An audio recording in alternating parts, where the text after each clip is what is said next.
दोस्तों, गन्ने की फसल में कई बार कीटनाशक लगाने के बाद भी हमें जून में या जुलाई में लंबी अवधि का कोई ना कोई कीटनाशक लगाना जरूरी पड़ता है। और जो ये कीटनाशक होता है, इसमें जो टेक्निकल होता है वो होता है क्लोरेंट्रा नीलीप्रोल, जिसके अंतर्गत आते हैं फर्टेरा, वर्टाको या दूसरी कंपनियों के कई कीटनाशक आते हैं।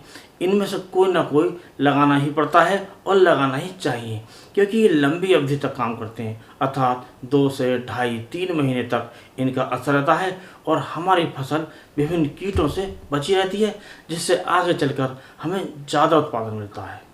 और दोस्तों, यदि हम कीटनाशकों का प्रयोग नहीं करें तो आगे चलकर ये जो कीट हैं हमारे फसल पर हमला करते हैं और ये हमारी फसल की वृद्धि रुक जाती है, जिसमें मुख्यतः होता है टॉप बोरर। तो दोस्तों, इनमें से कौन सा कीटनाशक प्रयोग करना चाहिए, अर्थात फर्टेरा हमें प्रयोग करना चाहिए या हमें वर्टाको प्रयोग करना चाहिए, इसके बारे में जानेंगे। और दोनों के बारे में जानने के बाद ये निष्कर्ष निकालेंगे कि हमें कौन सा ज़्यादा बेहतर रहेगा और कौन सा हमें किस समय लगाना चाहिए। तो दोस्तों, शुरू करने से पहले आपसे अनुरोध है, यदि आप चैनल पर नए हैं तो चैनल को अभी सब्सक्राइब कर लें, वीडियो को लाइक कर दूसरे किसान दोस्तों में शेयर करें। तो दोस्तों, ये जो फर्टेरा होता है, इसमें जो टेक्निकल होता है वो होता है क्लोरेंट्रा नीलीप्रोल और इसमें अंतर मात्रा होती है 0.4%। और इसका प्रयोग करने से हमारी जो फसल में विभिन्न छेद करने वाले जो कीट होते हैं वो नहीं लगते हैं, जैसे टॉप बोरर है या सूट बोरर है, या जो गन्ने के अंदर जो कीट लगता है, जो तने में छेद करता है, या विभिन्न प्रकार के कीटों से हमारी फसल की रक्षा होती है। तो इसे हमें लगाने से ये फ़ायदा होता है। जबकि इसके साथ साथ जो दूसरा जो टेक्निकल अर्थात दूसरा जो कीटनाशक होता है वो होता है वर्टाको। और वर्टाको में जो टेक्निकल होता है, एक तो यही होता है जो फर्टेरा में होता है और इसकी मात्रा होती है इसमें, यानी कि क्लोरेंट्रा नीलीप्रोल इसमें 0.5% होता है। और इसके साथ साथ एक कीटनाशक इसमें और होता है, वो होता है थाइमेथोक्सम 1%। और दोस्तों, जो क्लोरेंट्रा नीलीप्रोल का जो कार्य होता है वो होता है विभिन्न छेद प्रकार के कार्य करने वाले जो कीट हैं उनसे हमारी फसल की रक्षा करना, जो तने में छेद करते हैं या जड़ में छेद करते हैं या ऊपर जाकर जो टॉप बोरर में जो आता है कीट, उसका ये पूरी तरह कंट्रोल करता है और हमारी फसल की रक्षा होती है और हमें पैदावार ज़्यादा मिलती है। अब बात करते हैं कि इन दोनों में से कौन सा ज़्यादा बेहतर रहेगा।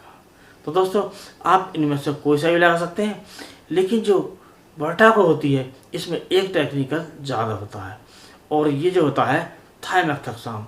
तो विभिन्न प्रकार के जो छेद करने वाले कीट होते हैं उनके साथ साथ जो रस चूसने वाले कीट होते हैं उनसे हमारी फसल की रक्षा होती है। और दोस्तों, जो ज़मीन में जो हल्की फुल्की दीमक होती है या दूसरे कीट होते हैं उससे भी जो थाइमेथोक्सम इसके अंदर होता है तो वो उससे भी हमारी फसल की रक्षा होती है और नीचे के ज़मीन के कीट भी जो उसमें नहीं लगते हैं। इसके साथ साथ हम प्रयोग कर सकते हैं अपनी फसल में देखकर कि इसमें टॉप बोरर आने की संभावना है या सूट बोरर आने की संभावना है, उसके अनुसार हम फर्टेरा ला सकते हैं। यदि हमें उम्मीद है कि इसमें रस चूसक कीट भी लग सकते हैं या ज़मीन के कीट भी लगते हैं तो हमें इसमें वर्टाको भी लगाना पड़ता है। और दोनों का जो कीमत लगभग होती है वो लगभग समान होती है। और इसमें जो वर्टाको होती है उसमें 0.1% इसमें ज़्यादा होता है क्लोरेंट्रा नीलीप्रोल, लेकिन दोस्तों इसके साथ साथ इसमें थाइमेथोक्सम भी होता है और इसके कारण इसकी जो मात्रा है वो 5 किलो ही प्रति एकड़ के हिसाब से हमारे फसल में काम कर जाता है, जबकि हमें फर्टेरा लगाना पड़ता है 8 किलोग्राम प्रति एकड़। लेकिन दोनों का जो खर्च आता है लगभग बराबर आता है।